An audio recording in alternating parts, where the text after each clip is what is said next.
Jeg oplever, at rigtig mange er bange for, at AI kommer til at erstatte os. Men jeg ser det helt anderledes. Hvis man for eksempel laver sin egen GPT på ChatGPT, som man kan i den betalte version, så kan man lave sig en partner. Ja, du hører rigtigt. Altså man kan lave sig en god ven, som man lige skal lære en godt at kende, og så kan den hjælpe dig med alt muligt, som du ikke selv orker at lave. Den kan tage sig af alle mulige rutineopgaver. Den kan få at vide, hvordan det går med dine posts på Instagram og på LinkedIn, og så kan den hjælpe dig med at forbedre det, du laver, så det bliver noget, som dine følgere er interesseret i. Så prøv at tænke på AI som din personlige assistent, der kan hjælpe dig med at løse mange af dine opgaver. Du får altså superkræfter og kan opnå mere, hurtigere og smartere.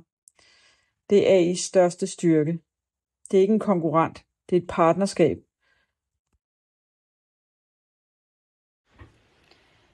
Hej Maria, virkelig fedt opslag, og jeg giver dig jo ret, at AI er en fantastisk personlig assistent.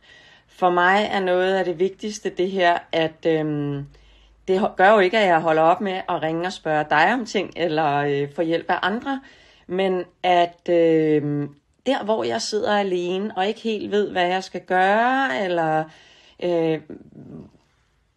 hvad der er den rigtige løsning, eller bare en sparring på noget, jeg sidder med, hvor at jeg vil sidde med det alene, og ikke ringe nogen op. Der er det, jeg bruger den. Og lige hurtigt spare om for, hvad kan man gøre her, eller hvad kunne jeg tænke her, eller hvordan kunne det være anderledes.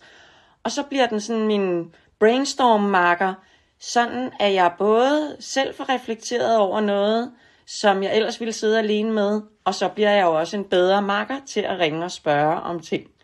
Hej fra mig.